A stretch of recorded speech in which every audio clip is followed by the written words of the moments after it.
Hello and welcome to How Did This Not Get Made? This is the podcast all about the movies you never saw, the scripts that were never filmed, and the ideas that never even made it to the page. My name is David Spencer. And my name is Daniel Kalka.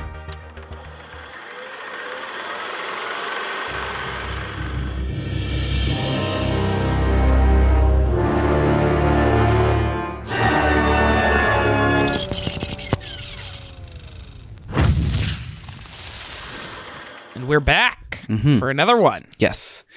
Let me ask you this real quick. Yeah. Have you ever played the game or one of the many games of Halo? Okay, I have a funny story with Halo. Okay. So I was introduced to Halo in the Halo universe through Red vs. Blue. Mm-hmm. I don't know if you've ever seen Red vs. Blue, but I was a big fan of that back in the day. I've got the DVD box set of the first 10 seasons. I think they're on like season 18 right now or something. They have been going for a while. There's so much you could say about Rooster Teeth and that whole company. But as far as playing it, I had played it a handful of times on like friends' Xboxes, you know, when I was in high school or whatever. But the version I played the most of Halo was the demo for Halo 1 on the Mac. Ooh. Do you know this story? Okay, so I do have in my notes the history of Mac and Apple with Halo. Yeah, because initially it was going to be a Mac exclusive game, right? Kind of, yes, but I'll explain. Yes. Okay. But yeah, so the Mac demo of Halo, where it was just like the first level of the campaign and then multiplayer on Blood Gulch. That was my experience of Halo. Now, I know, because we're going to get into the story of the Halo movie. And this is a story that I remember, you know, kind of similar to Detours that I talked about. This is one of those stories that I remember hearing about as some of the events were happening and the stories were getting out there. But I feel like I heard it from like people talking about the story more than like primary sources. So I feel like I have this narrative in my head of what I think happened, and I'm about to learn that like my narrative is completely off. From what I remember, Peter Jackson was hired to produce a Halo movie, hired Neil Blomkamp to direct it, but then production went under for whatever reason, and a lot of the assets and a lot of the modeling and stuff that they created in the pre-production of the Halo movie ended up being reused in District 9. I'm not sure if there's any truth to that statement or if that's how the story goes. I would say you're like 95% right. All right. And then I believe that there's stuff after District 9 even came out where they kept trying to make the Halo movie. Okay, cool. That's good to know that me in high school hearing those stories, that those details were not entirely false. No. As far as like my history with Halo, I never had an Xbox as a kid. We seem to have all the other consoles. So although we did have an N64, but like I said, we had a Genesis instead of an NES. We went through pretty much most of the lines of PlayStation. So we had a lot of PlayStation games. So for me, playing Halo, I would oftentimes go over to friends' houses. And the big thing about Halo was the fact that you could link up Xboxes together and create a LAN and have huge Xbox Halo parties. And that's what I remember the most when playing Halo.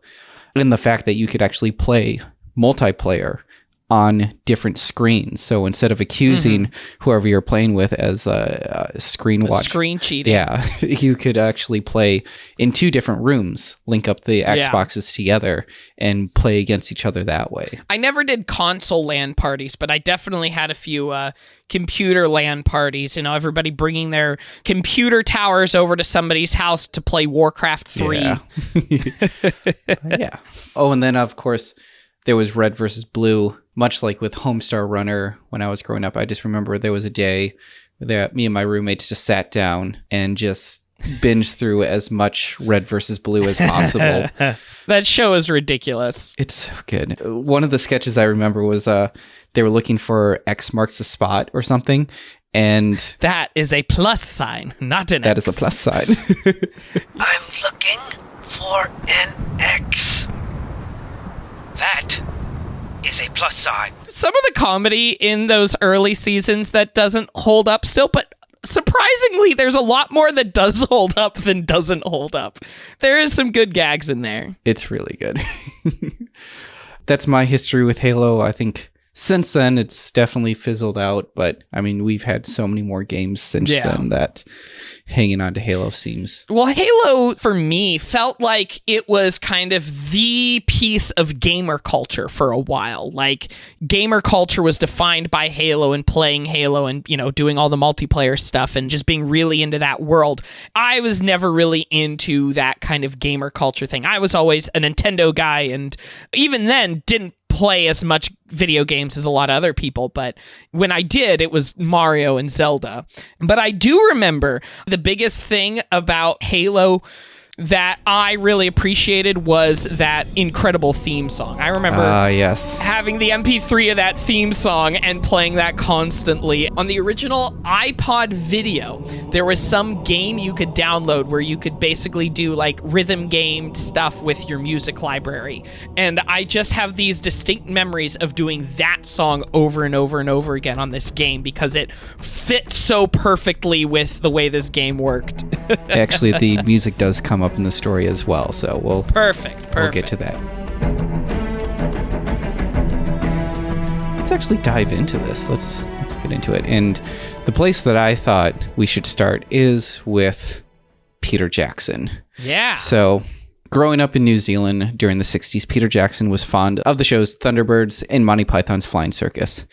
But the artist that had the most influence on him was the stop-motion animator Ray Harryhausen. You've probably seen his Dynamation or stop-motion animation in films like the 1949 Mighty Joe Young, The Seventh Voyage of Sinbad, Jason and the Argonauts, but most famously, and I remember watching this in school, the 1981 Clash of the Titans. Clash of the Titans.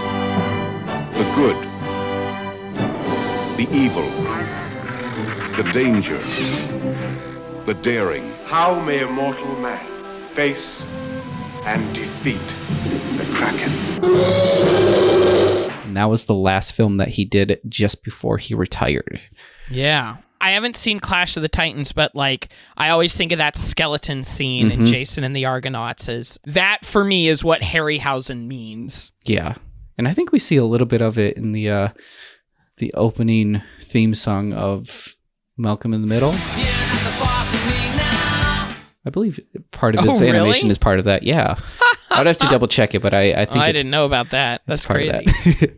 He wasn't hired to do something for it. They just took footage from one of these his old movies and put it in there. So back to Jackson. When he was young, he was given a Super 8 cine camera, which further sparked his interest in filmmaking. At 9 years old, he attempted to recreate scenes from King Kong, which was one of his favorite movies of all time, while using the stop-motion technique that he had seen from Ray Harryhausen. Peter continued making short films, including The Dwarf Patrol, which was set in World War II, Coldfinger, which was a James Bond spoof, and the award-winning short The Valley, which he made when he was only 15 years old. Wow. While in school, Jackson discovered Lord of the Rings and was fascinated not only by the books by J.R.R. Tolkien, but also the 1979 animated film by Ralph Bakshi. When Peter turned 16, he left school to work for the Wellington newspaper, the Evening Post, as a photo engraver. When he worked there, any spare money he made went to buying film equipment, including a 16mm camera, which he used to make his first feature-length film, Bad Taste, which was a independent science fiction comedy horror splatter film, which he made over the course of multiple years, usually working on the weekends because that's when the time he had off, and oftentimes would have his friends come in and actually volunteer their time to help put this movie together. We've made films when we were teenagers. We understand what that feels like. Yeah. Oh, yeah. And Peter Jackson is definitely one of those 90s indie era guys who, you know, was just doing their own thing and making it work on the weekends and kind of brought in that modern era of filmmaking. Yeah. And it's a really interesting movie. You can actually, if you have Prime, you can actually watch the movie as part of the subscription. So check it out. It's interesting to see. It's like whenever we discover early Weird Al and you're like, this song is interesting. And then you kind of sense what that may have influenced later down the line. It's really interesting to see what early Peter Jackson was like. And he actually makes a few cameos in there. He plays one of the like zombified alien convert people. It's fun. He loves putting himself as cameos. Yes. So in May of 1987, Bad Taste was unveiled at the Cannes Film Festival. It actually had the help of the New Zealand Film Commission to help pay for a lot of that, but it was eventually unveiled there, and the film rights were actually sold to 12 different countries. Around this time, Jackson was writing more scripts and collaborating with playwright Stephen Sinclair, writer-actor Danny Mulheron, and writer Fran Walsh, who is actually Peter Jackson's life partner now. Together, they wrote the film Meet the Feebles, which became Jackson's second feature-length film that he directed. From there, it looked like Jackson had found his calling in making these cheap splatter monster films. And we see this in the films preceding this, like Dead Alive, Heavenly Creatures, and The Frighteners with Michael J. Fox. There's this famous footage that's out there of Michael J. Fox can't get it out of his head to not say Doc. Oh, that's hilarious. Little crook in the Pony Express, huh, Doc? Whoa! I called him Doc. It's fucking back. Hey, boys! Break up! Doc! Doc, I did it again. Even though Jackson was an established filmmaker, his dream project was just around the corner, and probably the one that he's most known for, Lord of the Rings. Now, we've talked about Lord of the Rings before, but we're going to briefly discuss how Peter Jackson actually landed that gig. Okay. So while he was in post-production for The Frighteners in 1996, both Peter and Fran were discussing their next project and wanted to do a fantasy story. And why not take one of the best fantasy stories of all time, The Lord of the Rings? So they looked up who owned the rights to that story. From what we've previously discussed, we know that the rights passed around between studios and producers. But at the time, it was actually owned by Miramax after they bought it from Paul Zinth and United Artists. At first, Jackson pitched The Hobbit as a single film to prove that he could eventually make Lord of the Rings. Miramax decided against The Hobbit only because they actually didn't have the rights to that. That was actually still owned by United Artists. They only obtained the rights to Lord of the Rings. So they said, we want the Lord of the Rings movie. We know we have the rights to it. For Jackson, he actually proposed a 4-hour-long single movie for the Lord of the Rings. And Miramax came back and they said, if you can cut it down to 2 hours, we'll fund the movie. And Jackson knew that this was not going to be possible. So he actually pitched the idea to New Line Cinema, and they were more interested in the project. They bought the rights from Miramax and decided to not just make the movie, but make the entire trilogy of Lord of the Rings. Yeah. So that's Peter Jackson. We've established who he is. I actually just did a rewatch of all the Lord of the Rings movies. It's that was our Christmas day was spent watching Lord of the Rings. When I lived in Alaska, there was a group of friends who we tried to do a Lord of the Rings marathon every year. We only did it like 2 or 3 years in a row.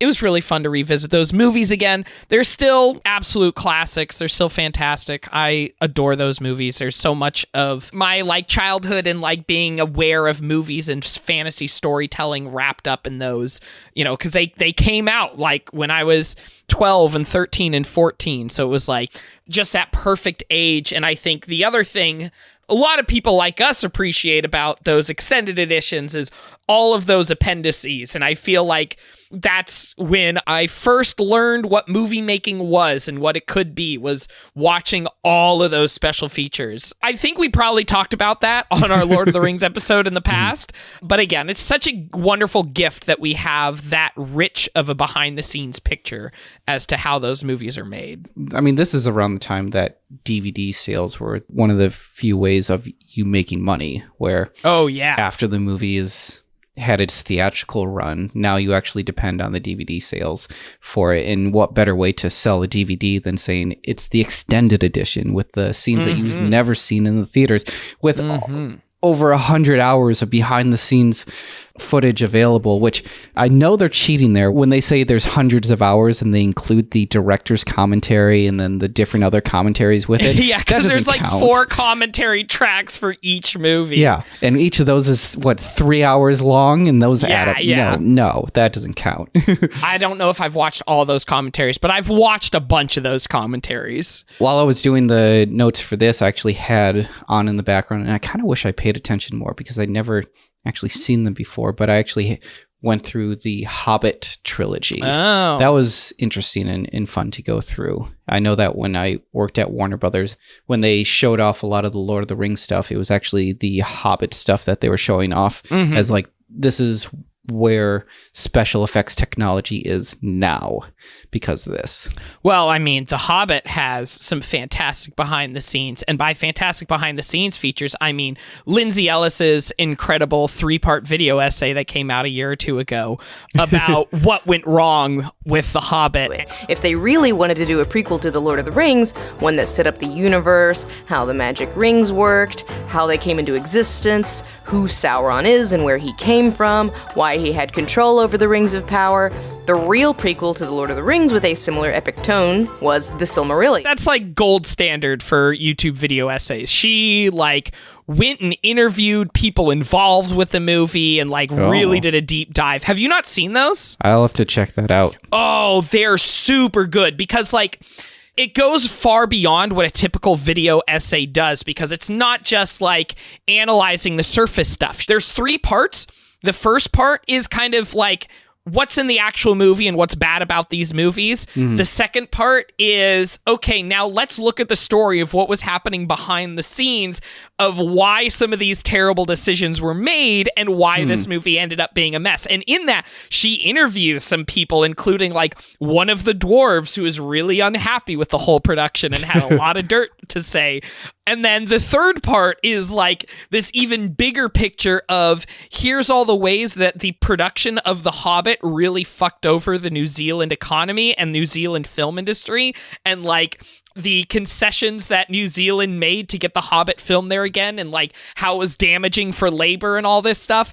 It is so fascinating. Go watch those videos. I'm going to send you those links, Dan. Okay. You're really going to enjoy these. I'm going to have to take a look at that. My knowledge of the behind the scenes of The Hobbit is just Martin Freeman. Whenever he sees the behind the scenes camera, he immediately gives it the finger. That's wonderful. And there's a whole compilation of them too. It's not just the one time. It's like every time he spots him, he's like, nope. Oh, that's great. That's great. On to Halo. So the game Halo was developed by Bungie. It was a group of 15 game developers who were centralized on the south side of Chicago in 1997 while they were developing the game for Myth 2 Soulblighter. Back when Bungie was starting, with founder Alex Seropian and Jason Jones, they were one of the early adopters of multiplayer games and even used it in their 1992 game Minotaur. Using the same engine that they use for Myth, the team was experimenting with different elements to make a science fiction-based real-time strategy game, and it really took advantage of the 3D terrain used in that engine. The first concept of the game wasn't even going to be a first-person shooter or even play as an individual character, but it was actually an overhead battlefield game where you had to control an army, much like StarCraft or like Age of Empires. At first, the game went under the name Monkey Nuts, but after the lead developer, Jason Jones, couldn't bring himself to tell his mother the real name of the project he was working on, he instead called the project Blam, with an exclamation mark. The first major challenge was getting a player to manually control a vehicle rather than selecting it, telling it where to go, and let the computer take on the controls. As they were working through this issue, the camera was getting closer and closer in on the action, and soon enough, they realized that they were developing a third-person game. Everything was coming together, even the story of the humans invading a strange planet with ring moons and would have to fight off the aliens. The intent was to create 2 teams, humans versus aliens, so that they could choose a side of what team they wanted to be on when they went into the multiplayer battle modes. Very much like original Warcraft or even World of Warcraft. You know, you got the Alliance or the Horde. Yes, exactly. Yeah. While still developing the game, they stirred up a lot of buzz at the 1999 E3 convention, with reporters having to sign a heavily disclosed non-disclosure agreement, with the only thing that they could say is that something really exciting is coming out of Bungie. Bungie's vice president, Peter Tamte, used his former connections at Apple to show the game to CEO Steve Jobs. Jobs was impressed with the game and agreed to debut the game at the 1999 Macworld Conference and Expo. Jobs mostly agreed to this because he thought that this would be a great way to display the power of his new computers if they could handle the game. It seems to me like this was an era where, as video games were taking off more, it was still a PC thing, and most games were on PC. But it does make sense that, like, Steve Jobs was really trying to get, hey, Macs can be gaming computers too. And, like, I remember 1999, there was the game Bugdum. Did you ever play Bugdum? Bugdum. No. Oh, it was like kind of this 3D third-person platforming kind of game where you're a little bug running around, and that was like pre-installed on every Mac. The company that made Bugdum went on to make a bunch of other games that were like came pre-installed with a lot of Mac computers. I'm trying to remember what some of those other ones were. Oh, Nanosaur, Automatic, which is where you're a robot fighting off aliens. Enigmo. Oh, that was another big one. Yeah. So anyways, there was like this one company that was like trying to make games for Macs, and it didn't really take off nearly as much.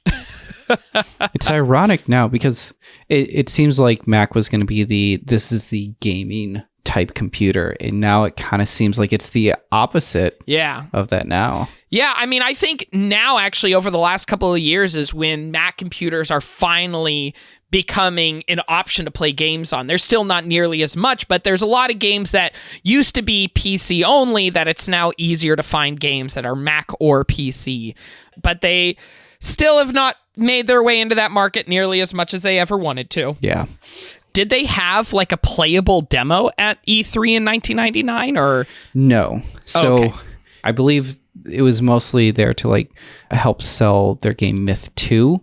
Gotcha. But this, then they were talking about this project that everybody was real excited about.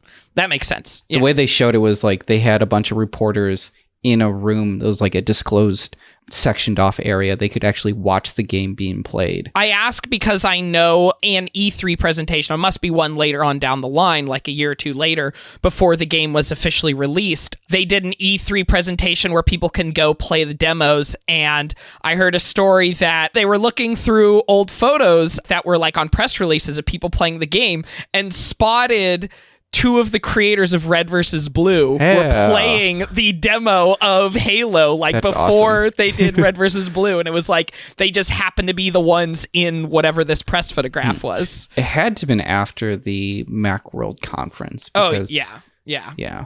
Just days before they announced the game, the name was actually still being debated.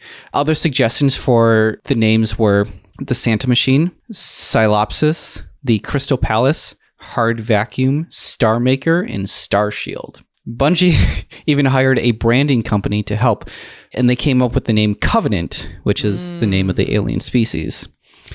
The team was still unhappy. The name Halo actually came from the artist Paul Russell, even though some developers weren't too keen on the name, partly because it seemed religious. I know some of them joked around saying that it sounded like a women's shampoo brand. But designer Marcus Lento defended the name, stating, "It described enough about what our intent was for this universe in a way that created this sense of mystery." So the game was being developed, they're putting that all together, but another thing that they needed for the game preview was the score and the music for it. And that was actually being put together by composer Marty O'Donnell, who was given the instruction that the sound should feel ancient, epic, and mysterious. And so who did he turn to? The monks. Hey, we're the monks. Hey, we're the monks. Hey, we're the monks. So he combined the choir and the orchestral sounds, and he actually made the music just days before they presented this at Apple, and it is still this iconic music that we know to this day.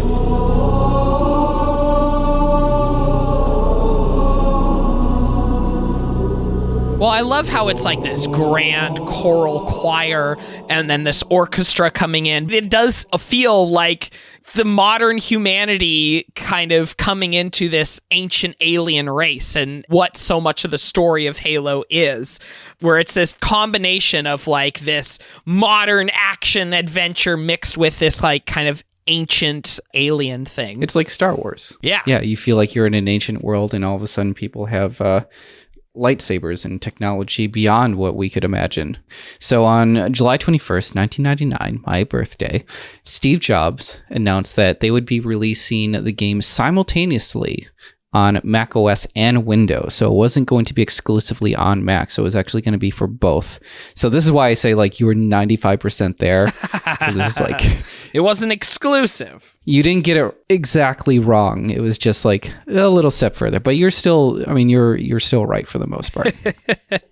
Even though Halo had not finished the game at that time was actually being sold as like this open platform game, much like Grand Theft Auto, and it was still a third-person shooter. Even their main character, Master Chief, was simply known as Cyborg at this stage of development. They didn't even come up with the name for him. While they were developing this, Bungie was not doing well financially, and they were still working off the revenue coming off of Myth 2, but ran into a huge problem because they had to recall about 200,000 copies of the game because there was a glitch that they found that would wipe people's hard drives. Wow. The fix cost them about $800,000 to do, which I actually thought it would be much higher, but still, that's a good chunk of change to be losing for that. Yeah. Bungie was even considering selling to Activision to keep the company afloat. But everything changed when Microsoft announced their very first game console, the Xbox. Bill Gates, you never cease to amaze The Rock. Never cease to amaze The Rock. You're right again. Today isn't about you. It's about the new Xbox. And quite frankly, I couldn't be more excited. Microsoft was now looking for a lineup of games to help get people excited to buy the console. Quickly, the head of Microsoft's game studio, Ed Fries, jumped on the opportunity to buy Bungie and make Halo a part of the game lineup. Soon, the team moved to Microsoft's headquarters and continued working on the game. A few of the major developments were added to the gameplay. First, the use of the controller. Before, the game was developed as a mouse and keyboard game, but now that they were using the controller, that all had to be translated. The game soon became a first-person shooter. With the use of the joysticks, they figured out how to soften a lot of the movement so that it could anticipate a lot of your moves, and it wouldn't feel as rigid when you're moving around. It also used the soft lock auto aim to help you shoot. They also figured that since your character's holding a gun, why not use the trigger on the controller to make it actually feel like you're shooting a gun? So the first concept of that trigger, at least for the controller, because I know there were gun controllers out there, but like the first concept of it actually did come from Halo. And I didn't realize like how revolutionary this game was and how everything after that just kind of became the standard to making these games. Now, with the limit of the controller, the character could no longer hold on to an arsenal of firearms to choose from, but only had a limit of 2 weapons that you could switch in and out from. But on the upside, when they wanted to use a grenade, all you had to do was just hit one button, which I believe was B. You would just hit that one button and you can throw a grenade, and it wasn't actually used as a primary weapon. So originally, when they were putting together the game, the number keys were supposed to be the way that you chose a weapon and fired it. And one of the number keys was a grenade on there that you would switch to, which means that you could have like an endless arsenal of any weapon that you could find. Whereas now this really changed it up as like, what are you going to specialize in? Like, are you going to have a needler and then have a rocket launcher ready to go at any time? What's also interesting is that these guns are not something that you use to level up. Like from the first time you use these guns in the beginning of the game to the last time you use it later on, it's still the same gun. It was revolutionary to like think of weapons that way. But most importantly, they came up with the name of the main character. Good to see you, Master Chief. The constantly masked hero of the humans and the Spartans, the soldiers of the humans. Very much Mandalorian. Like, I didn't realize how much Master Chief and Mandalorian share in common there, but yeah. the aspect that made this game so popular was the multiplayer, which was almost taken out of the game because at the very last second, they were actually still working on it really close to the release date and managed to just pull it off. And Halo Combat Evolved, which I don't know who came up with that name, but like Halo's great. Combat Evolved. Anyway, Halo Combat Evolved was released for the Xbox on November 15th of 2001. The game was a huge hit. It was marveled for its incredible graphics, and the gameplay was incredibly fun. For the first time since GoldenEye has a first-person shooter ever been successful for a console. In July of 2006, its Xbox version had sold 2.4 million copies and earned $170 million in the United States alone. And that game also just made Xbox. Like, you know, we would not have Xbox as a thing if they didn't have Halo. Mm-hmm. They made like an exclusive Xbox Halo case. I think that's like the first time that we ever really saw a console like customized just for that one game. The game had become incredibly popular, which then spawned off a bunch of official spin-offs with graphic novels and books. And something that unofficial that came out of it came from a small group from Austin, Texas, which we now know as Rooster Teeth. Mm-hmm. Rooster Teeth was founded in 2003 by Bernie Burns, Matt Hullum, Jeff Ramsey, Jason Saldana, Gus Sorolla, and Joel Heyman. The group formed when they put together the website drunkgamers.com, where they would play games, give them spot-on reviews, obviously while drunk. They really only made that website so that way they could get free video games. Yes, exactly. They got rejected a lot, and mostly because a lot of the companies that they were in contact with, they didn't really want to be associated with something called Drunk Gamers. So instead, they changed the name to Rooster Teeth. Well, do you know what one of the ideas was before Rooster Teeth and where Rooster Teeth comes from? I read that it's a euphemism for cockbite, which was an insult that they used in Red vs. Blue. Oh, you backstabbing cockbite. That's the story that I heard, is that originally they were going to call themselves Cockbite Productions, but realized that would not go over too well. No. Drunk Gamers, Cockbite, not so much. Rooster Teeth, that's a soft go-around. That's a good way to do it. So the team had discovered a way to record their gameplay and using the first-person perspective as a camera. They had originally made 6 episodes of Red vs. Blue, but when they noticed that their videos were getting nearly 20,000 views per day, they knew that they had something. You ever wonder why we're here? It's one of life's great mysteries, isn't it? Why are we here? I mean, are we the product of some cosmic coincidence, or is there really a God watching everything? What? I mean, why are we out here in this canyon? Microsoft even noticed, instead of sending them a cease and desist, they actually allowed them the rights to use the game and even profit off of the videos. To this day, like you mentioned before, Red vs. Blue is still going. Was it on its 18th season or something like that? Something like that. There's so many phases that company has gone through. I know Bernie Burns is no longer a part of Rooster Teeth. Matt Hullum is in a different position at Rooster Teeth. The entire creative team is totally different, even though some of the voice actors are still the same. But Gus Sorolla and Jeff Ramsey are still as much a part of Rooster Teeth as they were at the beginning. Rooster Teeth as a company has had a long and complex history that is deserving of its own 6-part docuseries. That company is like so representative of internet media in so many ways, and the ways that like internet media has changed and evolved, and how Rooster Teeth has changed and evolved along with everything else, in some ways, in my personal opinion, in some ways for the good and in some ways for the bad. It's a complex story. It's very interesting. Yeah, I've been looking through like the Red vs. Blue credits in there, and the actors that they get in it just like astonished me. Like, I saw one of them was one of the band members of the Bare Naked Ladies. Oh, Bare Naked Ladies. They were a big fan of Red vs. Blue in the early days. They actually commissioned them to create shorts, like using Halo, using their same characters and voice cast, but that were specifically for like interludes at their concerts. And then because of that relationship, the singer from Bare Naked Ladies be a voice in one of the seasons. The people at Rooster Teeth directed a music video or two. Like there's a couple of Bare Naked Ladies music videos that heavily feature Rooster Teeth people and that are like created by Rooster Teeth. It's very much the same way of They Might Be Giants and Homestar Runner, how those two also have like a really close relationship.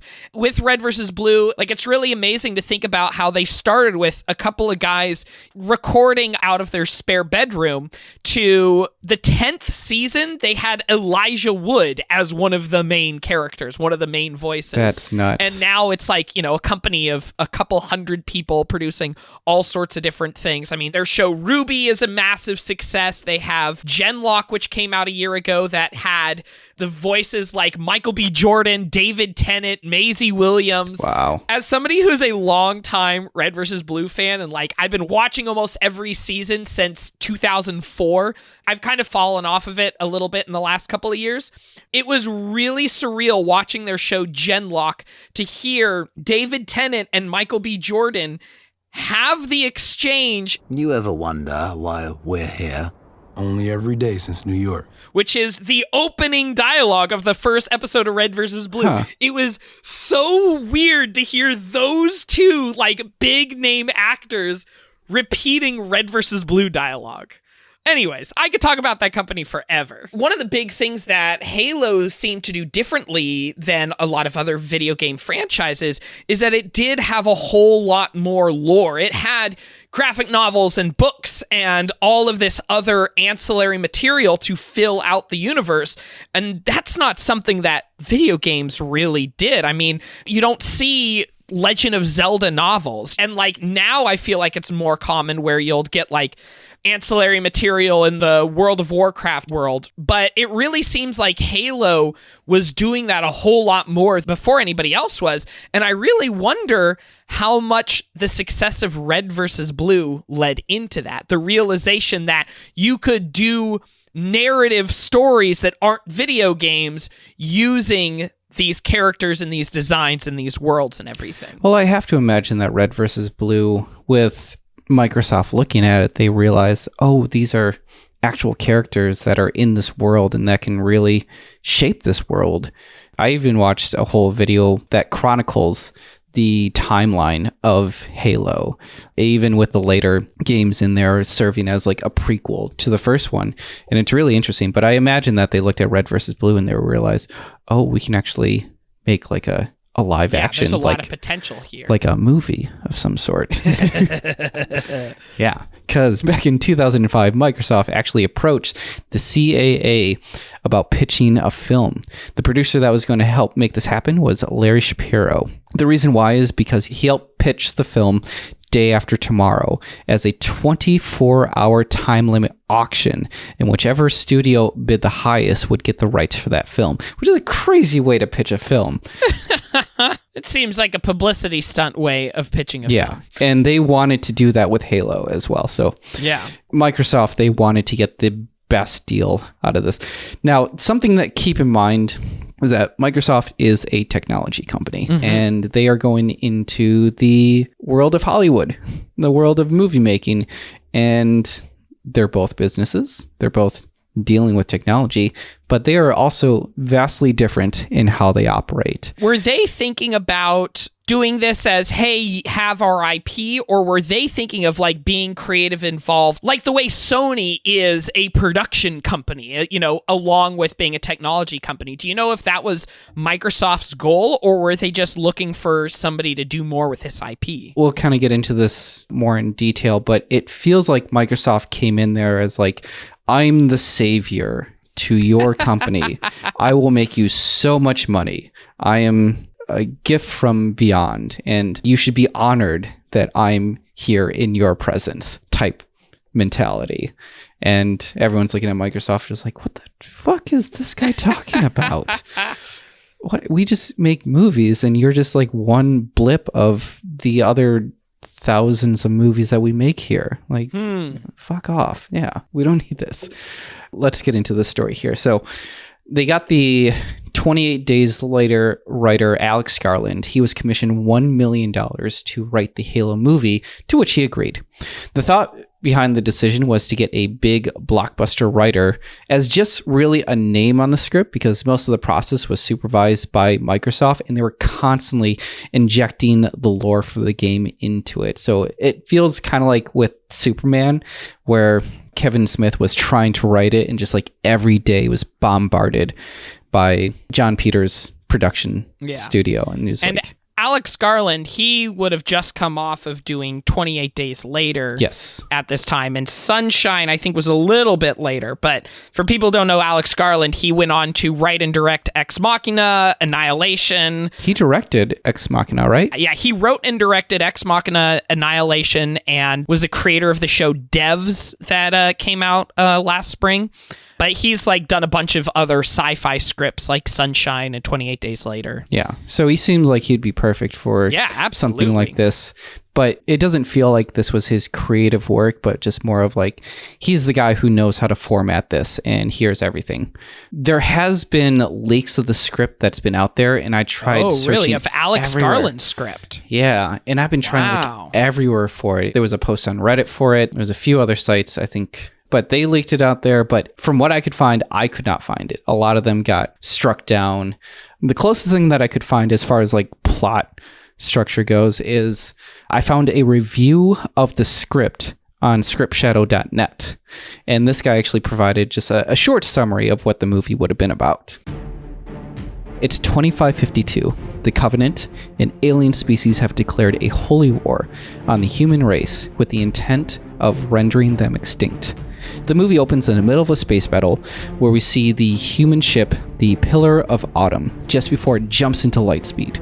The Pillar of Autumn arrives at a mysterious planet with an artificial moon in the shape of a ring, or, albeit, a halo. And this is where the audience flips their shit because that's the halo! And just then, a Covenant ship zips out of light speed and they start attacking again. As the ship is on the verge of destruction, Captain Keyes wakes up their only hope, their secret weapon, Master Chief, the top soldier of the Spartans. His mission is to take the ship's AI Cortana safely to the nearby planet. If the Covenant gets access to her, they could discover the location of Earth and end humanity. Cortana is then installed into Master Chief's suit, and he makes his way down to the planet. On the planet, Master Chief discovers the remains of an ancient alien structures with nefarious technology far more advanced than the Covenants or the humans. He also needs to avoid being destroyed by the Covenants who have followed him down there. Through many clues, they find out that in order to save the universe, they need to blow up the planet in order for that to happen. This is essentially the story of Halo Combat Evolved, really just put down on paper. It is, beat for beat the plot of Halo, or at least as best I understand it. But at the same time, like, the plot of Halo is a solid, well-written story. It makes sense that you wouldn't want to over-adapt it too much. You don't want to change things too much from the original source material, because the source material is sound. It seems like, we could take on the perspective of, say, like a soldier who is on the rise rather than following Master Chief. Although going to see Halo as a movie, like, you do want to see Master Chief. Or, like, I always like the idea of origin stories and trying to come up with that. And I think with the game Halo, you're only really limited to the action. And the story is there, and the story is a great part of it, but the reason you play the game is to really just play the game. The reason why you are watching a movie is to really get the story out of it. You're not playing the movie at all. So I think having something that's familiar, like Master Chief, but something that's new, like his origin story, I think should have been the way to go and really get people interested. I'm going to disagree with you, because I feel like every attempt at doing a video game movie has been that kind of thing, where it's like, we're not going to tell the same story as what's in the video game. We're going to tell a different story, and it never, ever, ever works. You didn't like the Mario Brothers? Maybe it would have worked with Halo, but I'm not sure. One of my favorite video game movies, not to say like all video game movies are doomed to fail because there have been successful ones. So one of my favorites is Resident Evil. And I think that movie is brilliant. The second one, great. The third one starts to go off the rails. And then I just forgot about the other ones that come after that. But and that does tell a different story than the game it's based off of. Yeah. And I think both the game is brilliant, and I think that the movies are brilliant, and they're telling different stories than each other. They're using elements from that. Fair enough. Like, for those who have played the game, you're just like, well, I know the story already. I know where this is going because I've already played it all. So why watch it in theaters and get more money that way? Yeah. Well, you could make the same argument. I already know how Lord of the Rings goes. I've read the book. Why do I need to watch the movie? For the spectacle. Yeah, I guess so. Yeah. I don't know. It could have worked either way, but who knows? Yeah. So to help as a liaison between the movie studios and Microsoft, former president of production at Columbia Pictures, Peter Schlesel, helped with putting together a contract and the auction. And on June 6th, 2005, a series of limos filled with Spartans with a copy of the script and contract left the CAA and arrived at every major studio in town that was interested. Most notably, Universal, Fox, New Line, DreamWorks, and there was a few smaller studios in there that weren't listed, but it went out to more than that. They really made a big show of this. Yeah, they wanted to make a spectacle, a huge, huge buzz, which is probably why you heard of it, and so many of us have heard of this Halo movie and is wondering what happened. Like, we all knew about it. Yeah. So that's why. Also, Shapiro had to call the studios ahead of time to make sure that they would let in heavily armored Spartans holding guns into their studios, telling them that it's all fake, none of it's real, don't worry.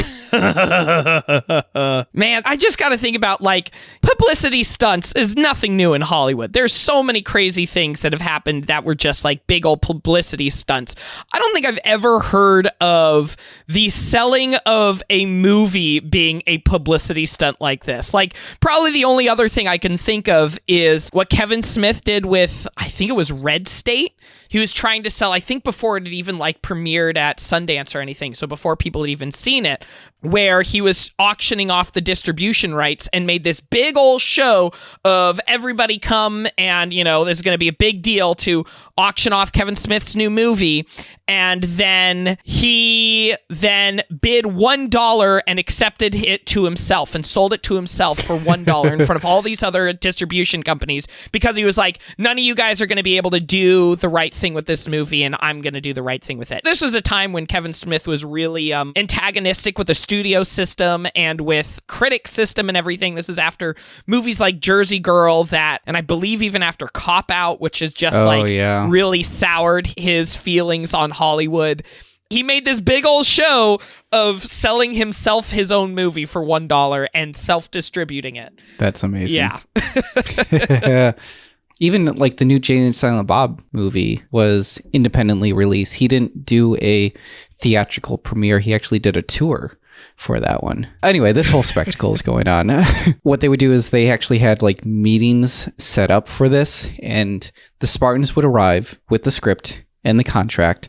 They would give it to whoever was reading it, and they would have 24 hours to decide whether or not they would take the movie. Oh my gosh. That's the kind of thing you do that whether or not the script is good, is what's going to be the deciding factor. Anybody reading that script is not thinking if this is a good movie or not. They're just wanting to be the ones to cash in on this spectacle. Yeah. I think Variety did a interview with someone who actually read the script, and they were like, it was not good. It was not a good script. So, interesting. So they had 24 hours, and the Spartans actually stood guard outside of these meetings. Oh my gosh. Yeah. It's so wild. This story is like already weirder than I could have ever expected. It gets better because the demand from Microsoft was really high. It was much higher than most movie deals that these studios had to deal with when trying to obtain some sort of copywritten project or IP or something. So according to Variety, Microsoft wanted $10 million plus the 15% from the box office gross. I guess they only provided $75 million for the budget. Whoever took on this project, they would have to provide the rest of the funds, and they also wanted a fast-tracked production. So I'm guessing lots of green screen for that one. Yeah. Microsoft thought that they were going to get a better deal than they offered. Instead, studio after studio started rejecting them. And what they did not expect is that studios would actually start contacting and talking to each other. So producers over at Universal actually called Fox to find out if they were going to put in an offer. And what ended up happening is that both Universal and Fox decided to partner up so they wouldn't have to provide the entire cost of that ridiculously large contract. Wow. I love the idea of Microsoft coming in here like they're hot shit and they're like, we have the biggest video game franchise. Everybody's just going to drool all over this. But all the movie studios are like, yeah, we saw Super Mario Brothers. Nobody cares about video game movies. Yeah. So Microsoft, they're butthurt about this. Regardless, they weren't getting exactly what they wanted, but they still had a movie to make. And just like getting a well-known writer to put together the script, they decided to get a big name director behind the project. So who did they turn to? Guillermo del Toro. Oh, really? Who was too busy making Hellboy 2: The Golden Army. So then they turned to Peter Jackson. Oh my goodness. How many times has Peter Jackson been Guillermo del Toro's sloppy seconds? Oh boy. That would have been interesting though. I mean, you imagine that these are alien props and stuff, and you're like, you know who can handle that? Guillermo del Toro. Guillermo del Toro. Man. Yeah. Almost. We could have had it. By this time though, Peter was done with the Lord of the Rings trilogy. He was actually in post-production for King Kong and was currently directing The Lovely Bones. So there was no way that he could take on the Halo project. So instead, he offered to produce the film because he was still interested in it, and instead offered a talented and up-and-coming South African director, Neil Blomkamp. And again, like I said, you were like 95% correct. Peter Jackson did not have the intent of hiring Neil Blomkamp for this. It was just that he was not available to make it. What's the best offer that they could do? Also, Microsoft was all on board for this because that meant that they didn't have to pay for Peter Jackson's directing fee. You get the name Peter Jackson attached to your project, but you don't have to pay him director wages. And instead, you can pay this up-and-comer pennies. Yeah. It's a brilliant move. It's foolproof. Everyone at Microsoft was like, great, this is even better. Just a bit about Neil Blomkamp. He was born and raised in Johannesburg, South Africa. When he was 16, he met Shalto Copley, who was the eventual lead actor in District 9. At the time, Copley had his own production company and would allow Blomkamp to use his computers for 3D animation and design. And in exchange, Blomkamp would have to make 3D work for any pitches on any proposed projects they were doing for that production company. When Blomkamp turned 18, he and his family moved to Vancouver, where he enrolled in the Vancouver Film School. When he got started in the film industry, he was hired mostly as a special effects artist and 3D animator.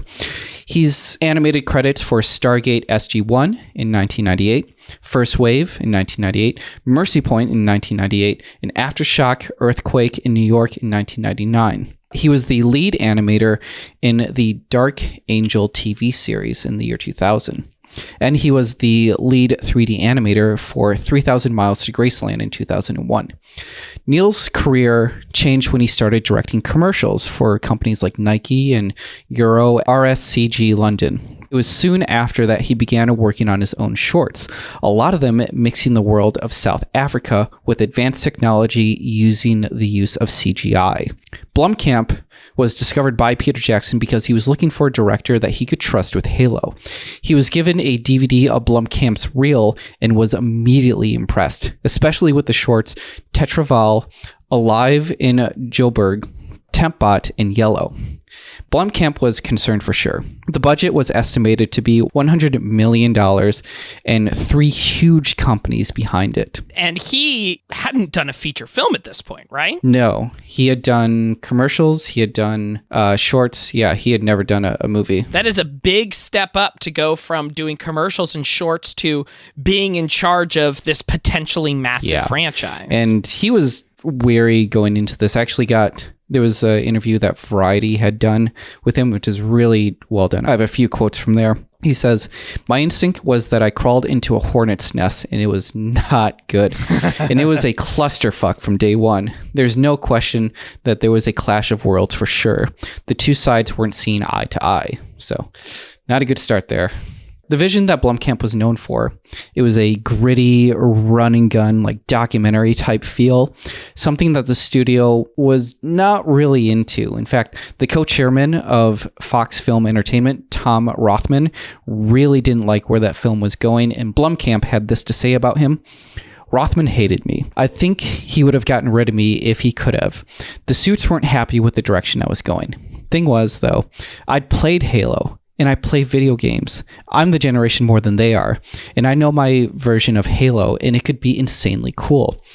It was more fresh and potentially could have more money than just a generic, boring film. Something like G.I. Joe or some crap like that Hollywood produces." That's so interesting because I feel like if he made that pitch 5 or 10 years later, I feel like they would have been so much more likely to be on board, because that's when like that more gritty handheld style would have been so much more accepted. But at the time, they're still thinking, the blockbusters are Lord of the Rings and Spider-Man and these big epic stories, but are still like traditionally shot and traditionally told.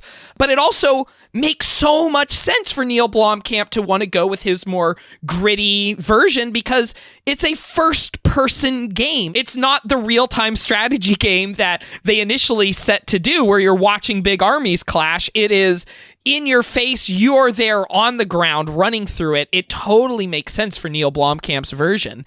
Are you familiar with the movie Hardcore Henry? Yes, I am. It was based on a short. Yeah, and that's a movie that, if for people who aren't aware, the entire thing is shot in first person. You are seeing through the main character's eyes throughout the entire thing, and Charlton Copley is also part of that movie. But there's a lot of people who call that the best video game movie ever made. Even though it's not based off of a video game property, it feels like a video game because you are in the character and seeing through their eyes.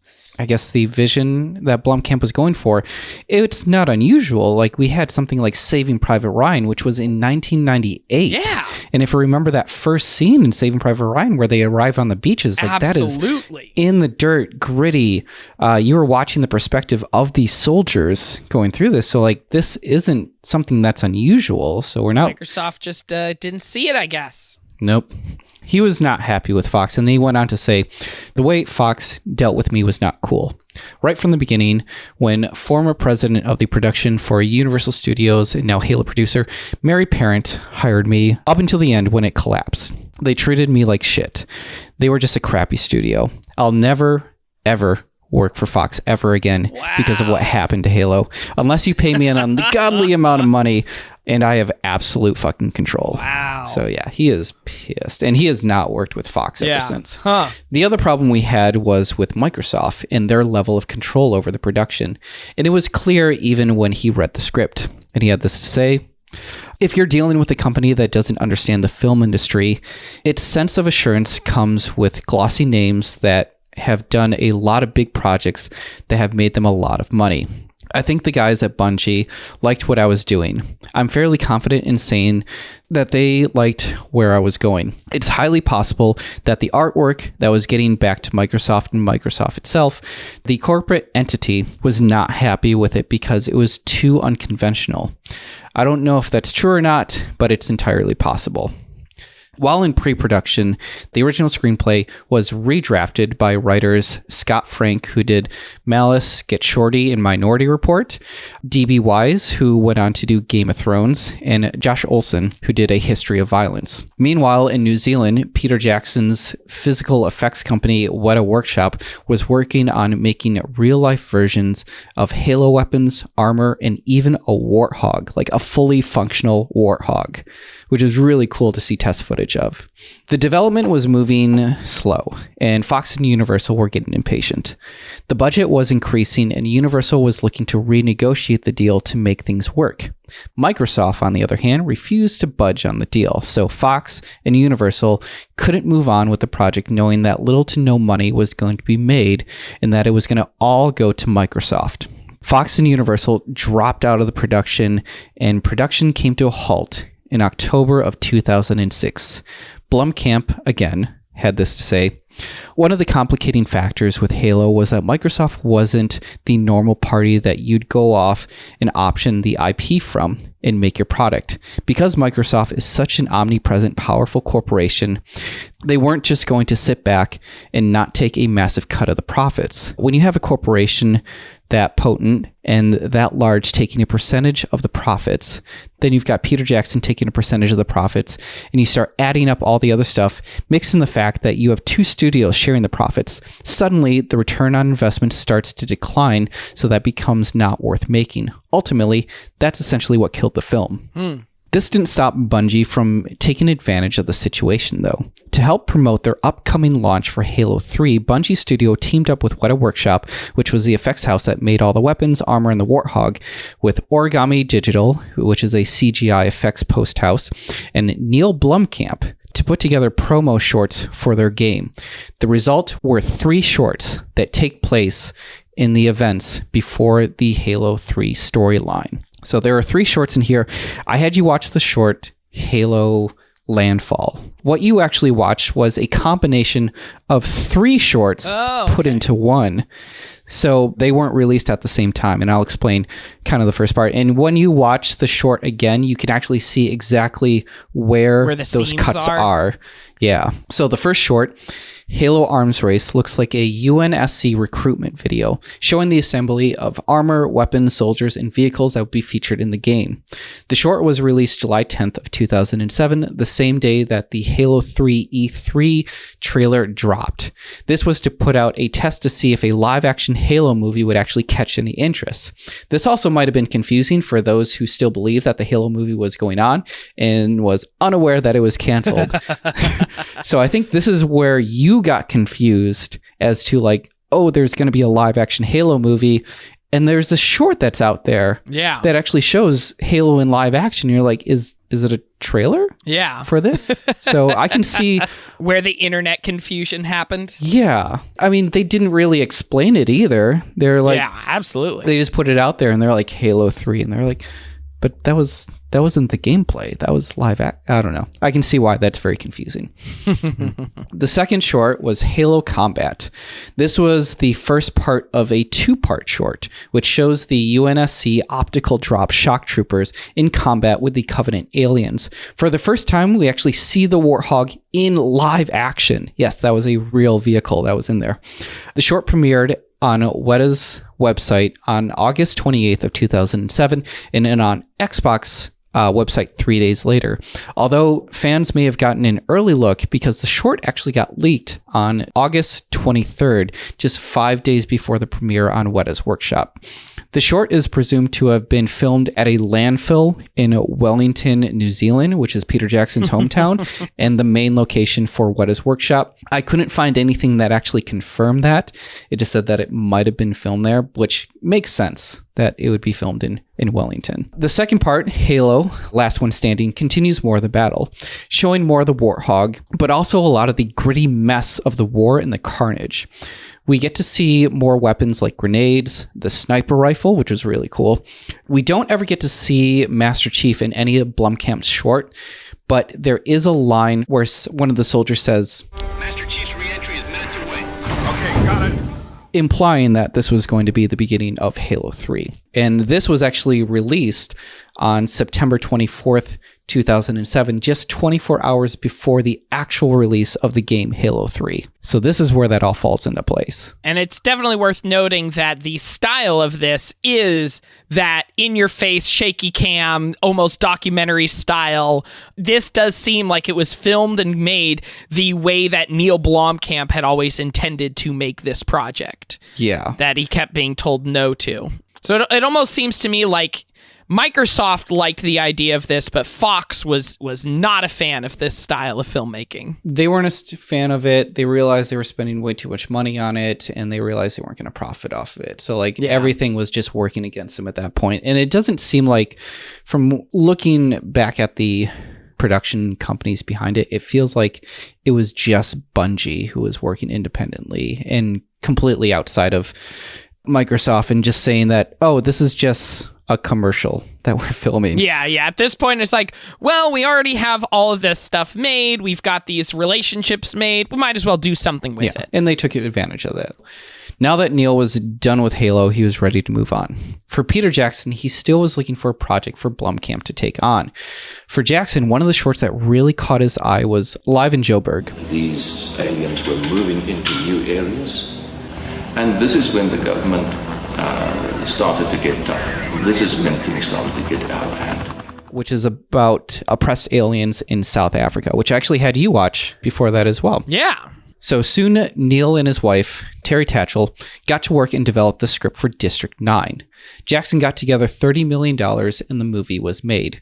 Now, since Weta was involved with the design for District 9, they actually took a lot of the digital models that they used for the aliens and robot structures from Halo and actually used a lot of that for District 9. Now, they did not, or at least none of this has been confirmed, whether or not the props in the Warthog were recycled for District 9. It doesn't say that it actually was, but at least the digital models were used for District 9. I'm guessing that because those shorts were used for the Halo 3 promotion, I'm guessing that it just went all to Bungie afterwards. Yeah.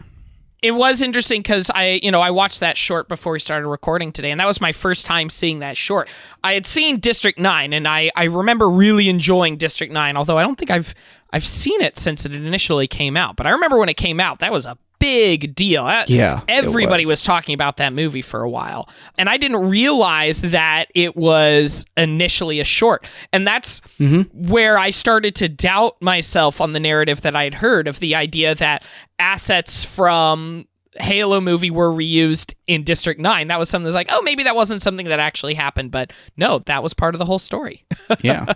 If you see the build of the Covenant alien and how they walk and move around, you'll notice how similar they move the aliens in District 9. It's like when you watch the old recycled animation models that they use for old Disney movies and realize that whenever a character dances, it's the same dance that they've used for 5 different characters before that. Oh yeah. It kind of feels like that.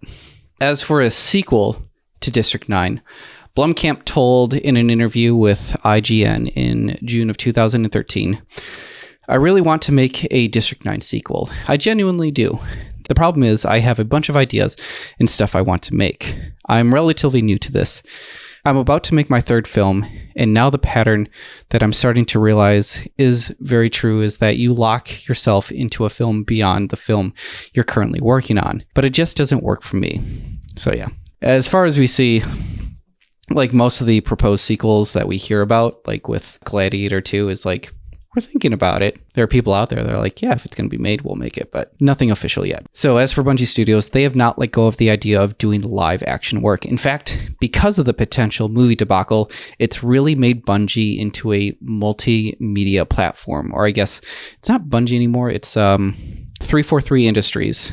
So it really just turned them into this multimedia platform. Yeah. They're still continuing on with the books and the graphic novels, but since Blomkamp's short, they have actually made a few other live action shorts, such as The Life, There's Remember Reach, which has different episodes in there like Patrol, Spaceport, New Life, and Deliver Hope. There's Birth of a Spartan, All Hail, and The Costs. There are actually 2 web series out there, which is Forward into Dawn and Nightfall. And there's the animated series Legends, The Fall of Reach, and Terminals. So they've really expanded going beyond there. And I did watch Forward onto Dawn. It's a lot of fan service, I guess. If you're really into Halo, like they're great. They're great to watch, but it's not really anything that helps people translate. Like if you find someone who's never played Halo before and they're like, you really have to play this game, here, watch this movie or short film about Halo. It's not going to do it unless they actually just play the games themselves. So it's not really like that. I think that's why video games don't really translate very well into the Hollywood medium or the movie medium. Unless you've played the game, you don't really feel attached to it. The similarities between books and movies, there's so many more similarities than between video games and movies. Even highly narrative games, like the element of choice, the element of you being the character, that is something that's so much more difficult to replicate in a movie. And I think part of the thing is that even if the worlds are really interesting, even if the ideas, the IP, like, is really interesting, the stories don't tend to translate very well. Yeah. If you make the movie feel like a video game, so like if you look at something like Jumanji, for example, Jumanji is not a video game, or at least not a video game that I know of. But Jumanji is not a video game, but it feels like a video game movie. I think when you can kind of make up your own rules, your own lore, I think it becomes more successful that way. Well, and that's a movie about a video game, like Pixels or something like that. It's about video games, but it isn't trying to retranslate a video game into a new medium. Yeah. Or Wreck-It Ralph's, I think is Wreck-It Ralph is the perfect example. Yes, absolutely. Yeah, taking the idea of video games, making its own story while still appealing to those who play games. Yeah. Since the Halo movie was attempted and failed, movie studios have kept trying to make video game movies, trying to make these AAA, big video games into movies and try to make them into franchises, and they almost never work. Or I don't think they have worked as well as studios want them to, except for Resident Evil, which predates this Halo thing. But it went from Hitman to Tomb Raider to Prince of Persia to Assassin's Creed. You've got all of these attempts at translating Warcraft, all these attempts at translating these big video game franchises into movies, and it never is successful for them. And it's something they're still trying to do.